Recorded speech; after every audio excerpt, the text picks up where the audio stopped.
Hello, YouTube. Welcome back to another video. We're going to read Mark chapter 5. Jesus restores a demon-possessed man. Let's get into this. Good stuff.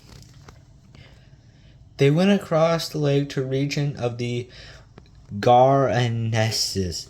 When Jesus got out of the boat, a man with an impure spirit came forth from the tombs to meet him. This man lived in the tombs, and no one could bring him anymore, not even with a chain, or not could bind him anymore, not even with a chain. For he had often been chained hand and foot, but the chains were apart and broke the irons on his feet.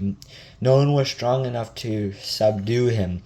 Night and day, among the tombs and the hills, he would cry out and cut himself with stones. When he saw Jesus from the distance, he ran and fell on his knees. In front of him, he shouted at the top of his voice, "What do you want with me, Jesus, Son of the Most High God? In God's name, don't torture me." For Jesus had said to him, "Come out of this man, you impure spirit." Then Jesus asked him, "What is your name?" "My name is Legion," he replied, "for we are many." And he begged Jesus again and again not to send them out of the area. A herd of pigs was feeding on the nearby hills. The demons begged Jesus, "Send us among the pigs and allow us to go into them."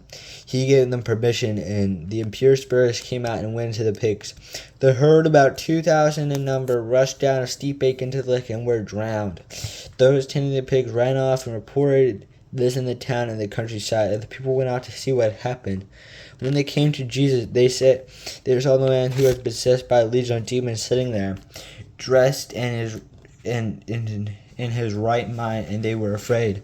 Those who had seen it told the people what had happened to the demon-possessed man, and told about pigs as well. Then the people began to plead with Jesus to leave their region. As Jesus was getting into the boat, the man who had been demon-possessed begged to go with him. Jesus did not let him, but said, "Go home to your own people and tell them how much the Lord has done for you, and how he may have mercy on you." So the man went away and began to tell the Decapolis how much Jesus had done for him, and all the people were amazed. Jesus raises a dead girl, and heals a sick woman. When Jesus and the gang crossed over by a boat to the other side of the lake, a large crowd gathered around him while he was by the lake. Then one of his synagogue leaders, named Jairus, came, and when he saw Jesus, he fell at his feet. He pleaded earnestly with him, "My little daughter is dying. Please come and put your hands on her so that you be healed and live." So Jesus went with him. And large cloud and followed pressed around him. And the woman was 3 who had been subject to bleeding for 12 years. She had suffered a great deal under the care of many doctors and spent all she had, yet if getting better she grew worse. She heard about Jesus.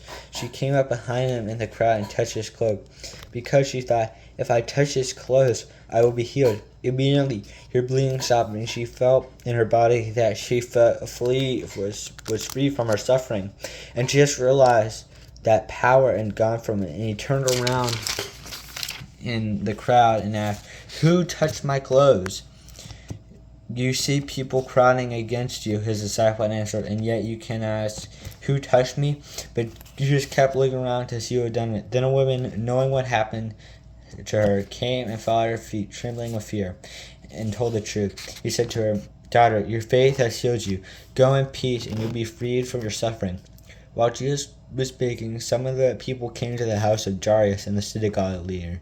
"Your daughter is dead," they said. "Why bother the teacher anymore?"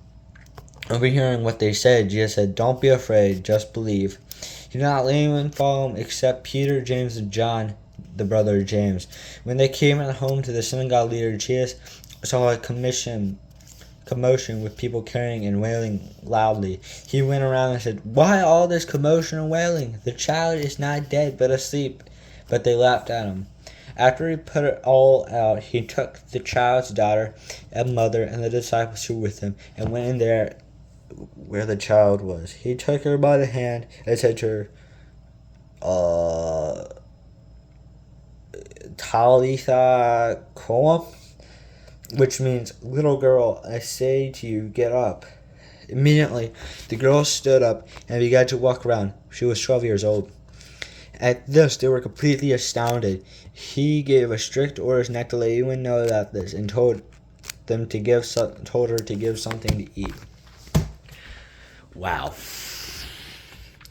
Just wow. Yeah. What is that word? But yeah. So hope you have a great day and see you tomorrow.